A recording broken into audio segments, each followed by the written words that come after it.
Now we want to start moving into some particular types of loans, in this case, student loans. Anytime you attend college, there's always a number that we can calculate that's referred to as the student's college funding gap. It's possible that that amount could be zero, but in a lot of cases, it's probably going to be something larger than that. Essentially what it is the amount that you'll have to pay out of pocket or borrow through loans or come up with some other way to cover that cost of tuition. In order to come up with that amount, we look at the total cost to attend a particular college, which in this case is given to us including fees, books, room and board. So we'll take that $26,950, that total cost to attend, and then we're going to subtract out, in this case, two different scholarships that we have. One that was given by the college for $8,500, and one that's a private scholarship for $2,500. When we take that total cost minus those two scholarships, what we're left with is an amount of $15,950. And again, that's the amount that the student would be responsible for paying for out of pocket through student loans or whatever other means they're going to use to fund their education. In example 5, we have a student who takes out a loan for $5,500 while they're in school. They begin paying their loan 5 years and 6 months later, once they've graduated. And we're given an interest rate of 7.34% for their loan. Assuming that's compounded monthly, in Part A, we want to find out their loan balance when they begin paying off their loan if they received a federally subsidized loan.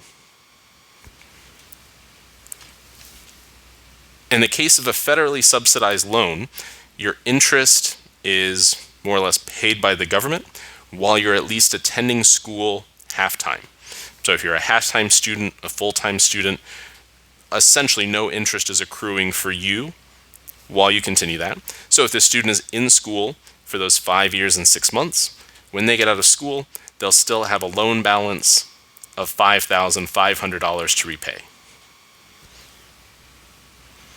In the second case, Part B, we're talking about a loan that was not federally subsidized. In this case, payments may be deferred, so you may not have to pay while you're in school, but interest is still accruing. So we need to use this formula to calculate the total amount of principal at the end of those 5 years and 6 months. In this case, we have a small calculation that we need to complete here to figure out our time t in years. It may be pretty intuitive to know that 5 years and 6 months is 5.5 years, but if that's some other number of months, we can figure that out by taking the number of years plus the number of months divided by 12. In this case, that would be 5 plus 0.5 or 5.5 years. Now we have the information we can plug into this function.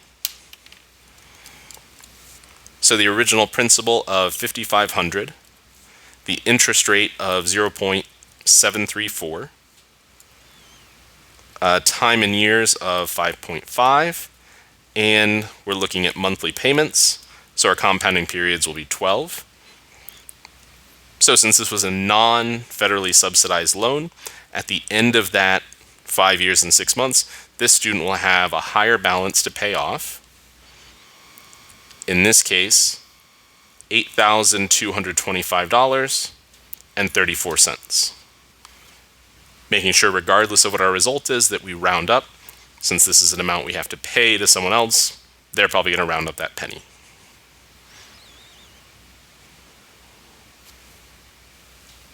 In example 6, we want to look at calculating the monthly payment on a student loan.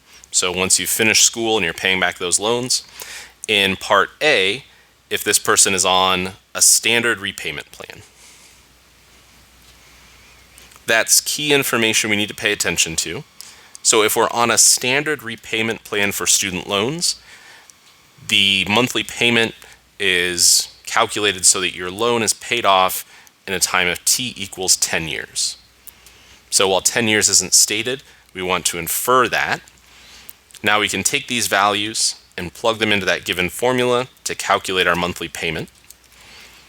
So this would be lowercase p of that principal of $10,500, an interest rate of 0.0405,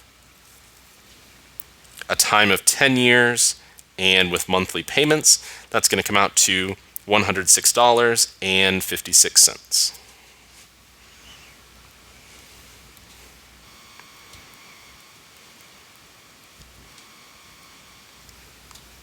So on the standard repayment plan, in order to pay that loan off in 10 years, the monthly payment would be just over $106. In Part B, now we're looking at the similar situation, but rather than sticking to that standard repayment plan, a student refinances their loan with now a new term of 20 years. We can go back to that same calculation, and where we had 10, we can just change that to t equals 20 years to get a new monthly payment of $63 and, making sure we round up, 91 cents.